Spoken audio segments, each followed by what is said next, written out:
Reports from committees. Prime Minister's questions. Member for Caroni Central. Madam Speaker, thank you very much. Through you, could the Prime Minister identify one specific action, any one, taken in the last month that will contribute to the reduction of murders in Trinidad and Tobago? Madam Speaker, I am pleased to announce that during the last month, the government of Trinidad and Tobago ensured that all policemen and women who are on the state's payroll have received their emoluments, and therefore they are out on the job ensuring that the population is secure.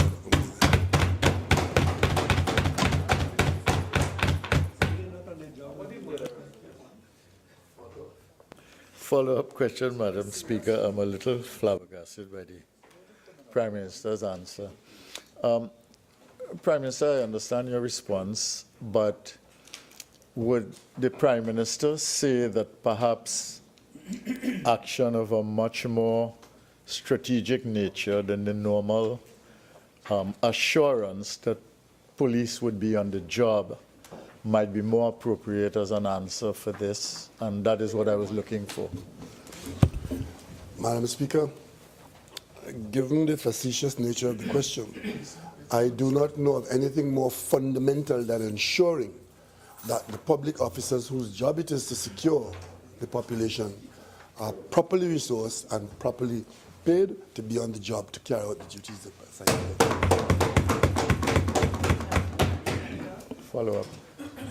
Prime Minister, within the last 2 months, we are in the 3rd month now, nearly 100 people, over 90 people, have been murdered in this country. Don't you think that it requires a little more than officers being on the job?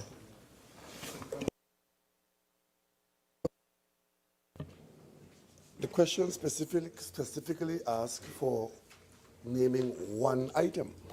If the member wants a report on the work of the police, then that's the appropriate question.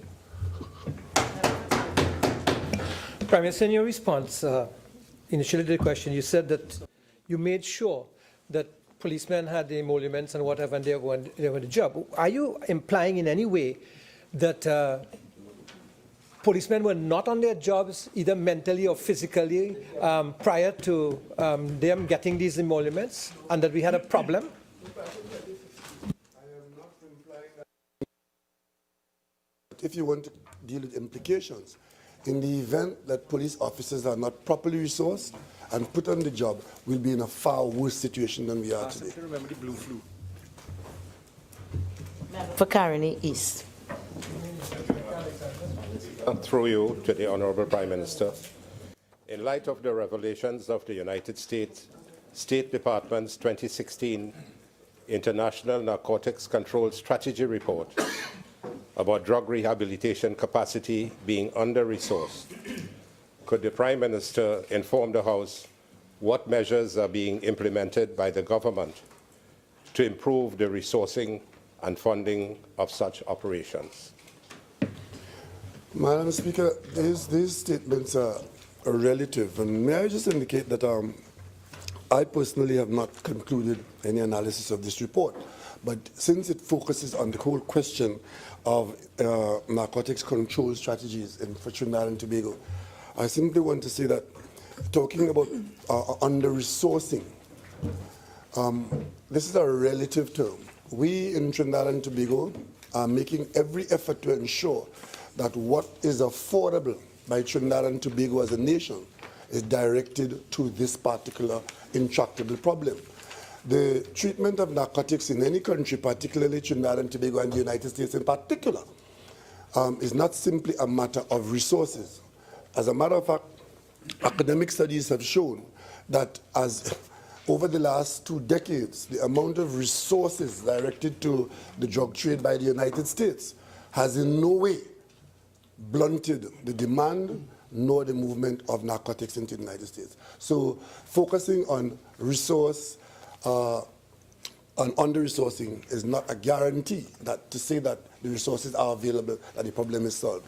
But we in Trinidad and Tobago, we are focusing on training, we are focusing on monitoring, We are improving the quality of our personnel, the quality of our equipment, and all of these within the context of the affordability at the Fort Trinidad and Tobago. Honourable Prime Minister, with your indication of not having completed the reading of the report, would it be your undertaking to go on to complete your reading and address the issues that are within the report that the government needs to look at? And would the Honourable Minister of National Security, would you indicate to him as well he needs to read the report? Madam Speaker, with or without this report, the government of Trinidad and Tobago and the National Security Council are functioning, putting our total effort, because the problem is not new. We are aware of the situation. We are responding to it. We are working very closely with the United States, so we don't rely on a report to do these things. Prime Minister, I just want to indicate to you that you spent a lot of time talking about the supply of drugs, right? What the question is asked is about drug rehabilitation. I think the action nowadays is acting on the demand supply of drugs to decrease the addiction to drugs. And the question is indicated that it has been under-resourced in Trinidad through NADAP and those other procedures. I would like to know if there's any programs in the actual prisons for drug rehabilitation and addiction to control management. The rehabilitation program exists, but there's always there's room for more. Again, I put this all in the context of what resources are available are being used, and also how much more we can afford to put into it. There is a response within the whole gross picture of responding to the crime problem and the drug problem, and rehabilitation is but a part of it. One can stay in North America and look at how many million US dollars we spend on rehabilitation and say that we aren't spending enough. We could spend some more at the expense of something else, because there are a lot of programs that we would like to fund, and most of these programs are social support programs. They are programs in the schools and so on. And as resources become available, and as we evaluate the existing programs and we change them to other programs, depending on how successful the existing programs are, we will make the adjustments going forward. But we are directing some effort to it, and as we go forward, if resources become more available, then we make a greater effort. Yeah. Would the Honourable Prime Minister indicate whether he has within the government the knowledge of the problem of drugs within the country, and before doing rehabilitation, are you aware of what the overall situation is that will necessitate some degree of work by the government for rehabilitation? Member for Caroni East. Thank you, Madam Speaker.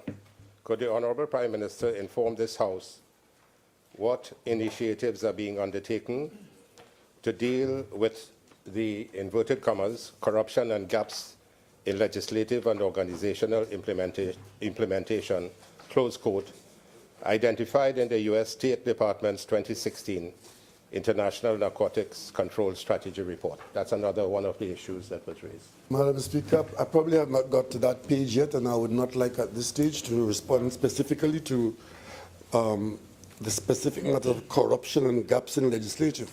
But what I can say is that this government of Trinidad and Tobago has made it quite clear, not only with respect to the dealing of narcotic control, but that we are on a zero tolerance for corruption in all its forms and fashions. And we are ensuring and we are encouraging those responsible that the agencies, the specific agencies like the police and the prisons, that there is also a zero tolerance for corrupt activity within them.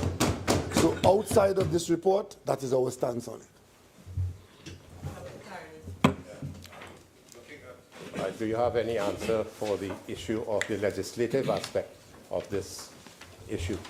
Because the Attorney General has, on more than one occasion, outlined a series of pieces of legislation which are in process, either already in the House or on the way to the House. And starting today, we would begin to legislate a number of activities which will bring our legislation more up to date in responding to this matter of crime, criminality, narcotics, corruption, and in the face of an improved legislative output. Yeah.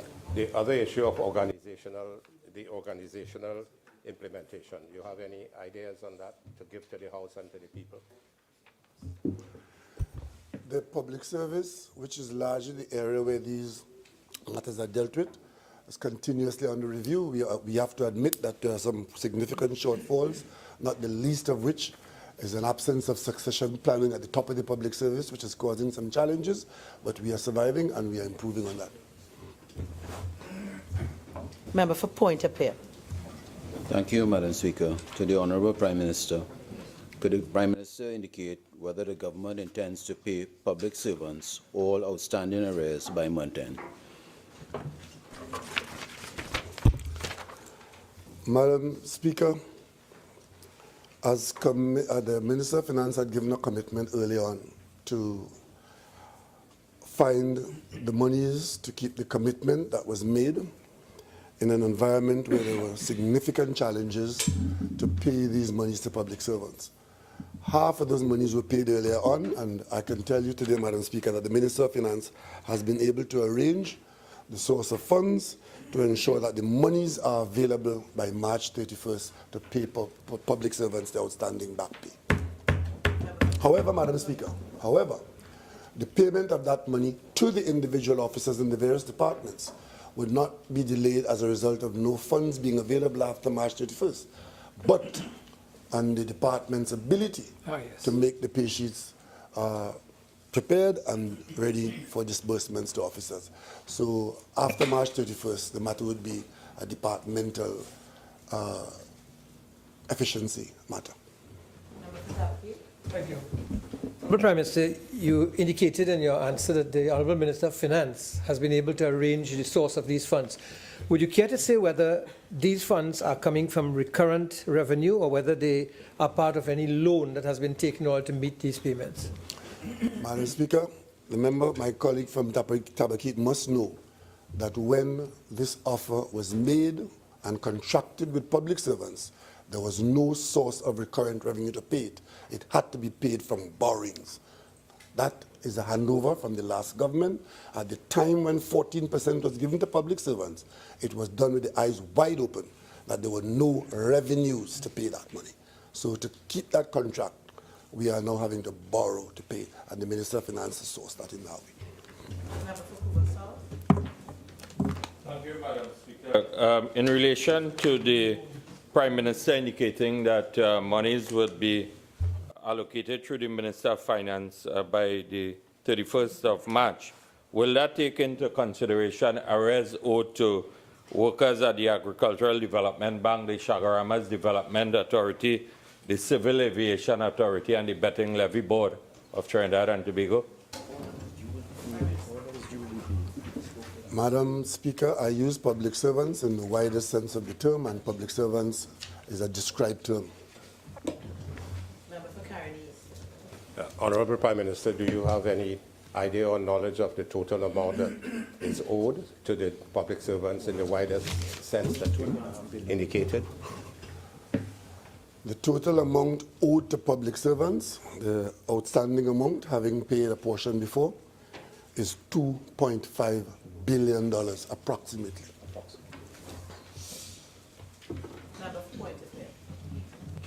Thank you, Madam Speaker. In case I don't want to run afoul of you, but my question was reworded, but I'll still ask it. To the Honourable Prime Minister, would the Prime Minister state who or which firm was hired to lobby on behalf of Trinidad and Tobago and at what cost? And this relates to USA/Washington, D.C.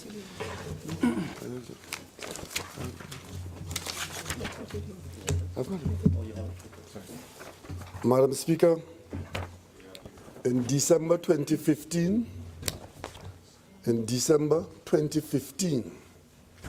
the government of Trinidad and Tobago became painfully aware that the certain developments and certain behaviors of the last government had put Trinidad and Tobago in a very bad position with our largest trading partner, and that action was required to ensure that we rectify the image and the access to Trinidad and Tobago. So in December 2015, which would have been 3 months after the new government came into office, a decision was taken to hire a lobbyist in Washington, D.C. to ensure that Trinidad and Tobago's position is addressed at the desk of those persons who make decisions in or against our favor. It took from December 2015 to October 2016 to conclude an agreement in such a way that the Central Tenders Board could have made an award, and an award was made to a company called the Group. It's called the Group DC LLC, and that was done in December 2016, October 2016. And the other part of the question was the cost. The cost is 1.140. The total amount in Trinidad and Tobago dollars at an exchange rate of calculated at $7 to 1 is 14.7 million TT dollars for a 2-year period to be paid on a quarterly basis.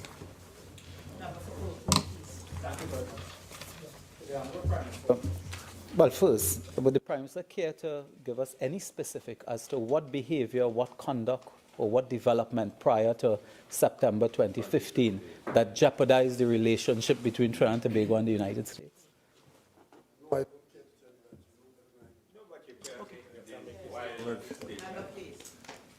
Member for Orupuchis. Okay, good. Prime Minister, could you indicate whether or not the principal of Group DC, one Arthur R. Collins, also worked for the People's National Movement in the build-up to the 2015 general elections? Madam Speaker, I am aware. Member for Orupuch, for Kuva South, please. Member for Orupuchis. Prime Minister. I'm aware that a lot of people work for the PNM. I'm aware that a lot of people work for the PNM, but I'm not aware that Arthur Collins worked for the PNM. I'm aware of Arthur Collins and many other persons, but I'm not aware that he worked for the PNM. Member for Karen. Prime Minister,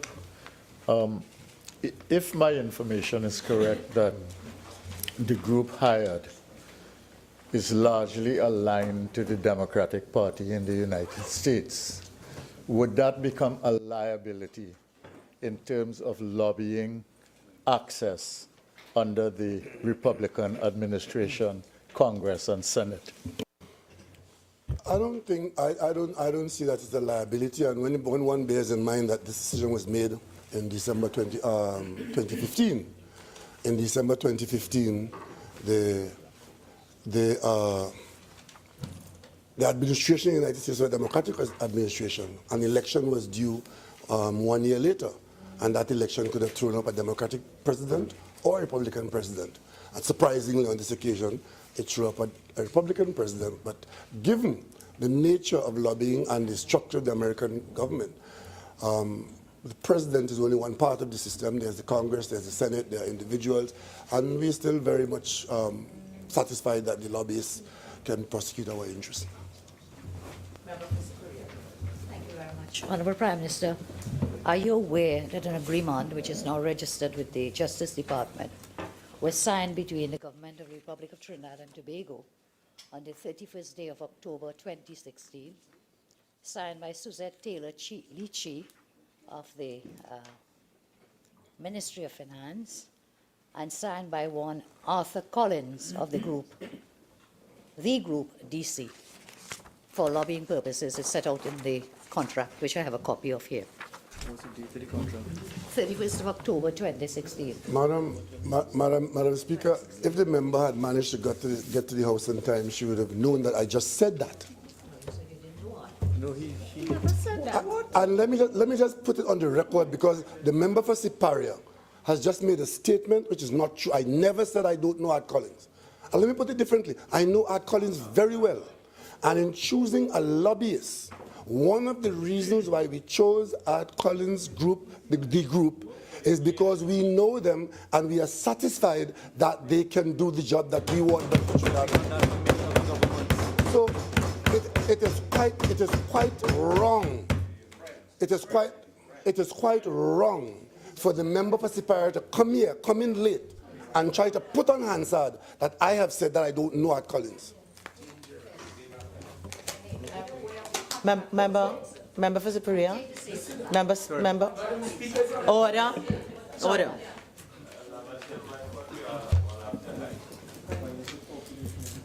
Member for Point of Peer. Thank you, Madam Speaker. To the Honourable Prime Minister. Other than agreements with the Venezuelan government, would the Prime Minister indicate what other foreign direct investments the government has been able to attract since September 2015? And again, let me clarify this, because the government has made no initiative for any foreign direct investment by Venezuela. We are expecting no foreign direct investment by Venezuela. Came to this house and we told the country we have a memorandum of understanding with Venezuela for a supply of Venezuelan gas to be brought to Trinidad. That does not mean that is a Venezuelan investment. It would mean, if successful, that a Venezuelan product is brought here. The government of Trinidad and Tobago is partnering with Shell in this venture. And if there's any foreign direct investment, it will not be Venezuelan investment, but it will be Venezuelan gas being brought to Trinidad. The investment structure has not been worked out at this stage, so I do not want to be misrepresented on the question of foreign direct investment from Venezuela. Having said that, with respect to other foreign direct investment, we have a number of small investments made during the period under review. Helicopters operational service, 21 million. Columbus management, 1 million. Expansion of call center operation, 3.3 million. Caracol television, 3.5 million. Ocean EWS, 400,000. Metal, all of these small millions in US dollars have been foreign investments made during that period. But again, and there has been continuous funding in the energy sector by the major multinationals which have kept up their business in Trinidad and Tobago. But please do not represent that we are looking for foreign direct investment from Venezuela.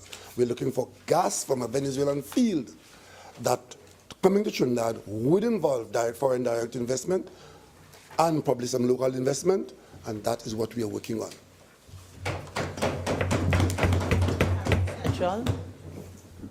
Thank you, Madam Speaker. Would the Prime Minister confirm whether 2 methanol plants on the Point Lisas industrial estate, as reported by the media, are going to be closed? And would the Prime Minister also outline his understanding of the reasons for these closures? Once again, Madam Speaker, the reasons for the closure of these plants have already been stated by the government. They are the same reason, they have not changed. The reason is a shortage of gas. And may I remind you, Madam Speaker, that while there was a shortage of gas to keep the plants in Point Lisas going, the government of the day, which is now in the opposition, was telling the country that there was no shortage of gas and that it was only a maintenance issue. And as soon as the maintenance was over, we'll get back to normal. We, and I myself, on many occasions pointed out to this country that that was not true, that there was a shortage of gas and there was a threat to the Point Lisas plants. This company that has these 2 plants shut operates 5 plants at Point Lisas. And there has not been enough gas for these 5 plants to operate for the longest while. What they've been trying to do is to operate them all below the nameplate level, sometimes as low as at 75% capacity. But as the shortage of gas became more and more acute, it became necessary to shut down 2 of those plants so as to allow the other 3 to perform. This is a problem that didn't arise overnight, and it is rooted in a shortage of gas in Trinidad and Tobago, contrary to what we are being told for the last 5 years. And of course, this is not a surprise to us, because it was known to all those who were in the business. And in 2009, discussions started to take place between the government agencies and BP, the major supplier, for the supply of the last plant just bought. The Juniper. In 2009, BP started discussions for the Juniper project so as to treat with this gas shortage. Instead of facing up to the gas shortage, dilly-dallying took place, and a decision on Juniper did not come until 2014. Bearing in mind that the government changed in 2010, the decision on Juniper came in 2014 in the face of a gas shortage, when we were being told that no, it wasn't a gas shortage, it is maintenance. And Madam Speaker, fortunately, Juniper is now completed and is on station and is aiming to produce gas by the end of sometime in mid-2018. The bottom line there is that even that will not change the situation significantly. We might be able to maintain where we are now, and we are currently working on all of those issues so as to reverse the situation in the shortest possible time. But it will not be done overnight. We are now behind the 8 ball on some of these matters, and this government is dealing with it. Member for Caroni East. I'll take you after Caroni Central. Caroni East. I recognize Caroni East. Bearing in mind your statement that the Juniper is coming into stream pretty shortly, would the government undertake to have some negotiations with these companies to prevent the closure of these companies in the future? Madam Speaker, it is clear that my colleagues on the other side don't understand. It is not a question of preventing closure. There is no gas. So if you open it and there's no gas, it still can't operate. It's an absence of gas. And until we produce the gas and have the gas available to use in the plant, that is the outcome. What we are trying to do is ensure that things are done to increase the production of gas within our border, and if we can't get it within our border, to go outside of our border. Yes. Would the Prime Minister be able to indicate how many workers are likely to be affected here? And second question, which is that does government plan to engage either? One question at a time, please. I do not have a figure, but that will be available in a very short order, because the company has not officially reported to the government. This development was facing us since late last year. And in discussions with the company, we tried to get them to delay it as far as possible to see if we could have avoided it. It appears as though that the companies have decided that it can no longer be carried, given the low level of gas supply at this time. Central. So the government has in mind then to further engage the company, at least in discussions. And secondly, if it comes to the point where workers in fact have to be severed, does the government have any plans to engage the workers in any way that could be constructive on their behalf, because they are going to have to leave? Madam Speaker, the government is not a question of any plans to. As I said, we are and have been engaged on these matters continuously. And if it comes to a point where the companies are not able to carry the workers, as it appears in these cases, the 2 plants are put down, we are also working on other developments which hopefully will bear fruit and will provide opportunities for the kinds of skills that would be severed from these other plants. However, we are trying as hard as possible to prevent the loss of production at Point Lisas. Member for Caroni Central. Would the Prime Minister provide an update on the status of negotiations with Venezuelan authorities regarding the Dragonfield project, and advise this Honourable House on the assessment of progress made up to this point? Madam Speaker, as you know, these are very delicate negotiations, and except to say that we have made some progress. We are at the stage of finalizing kinds of documents that would put us on path to move from concept to business plan, but I do not want at this stage to publicly discuss where we are at, given that these are very delicate and sensitive negotiations. Prime Minister indicated. Prime Minister, question time is now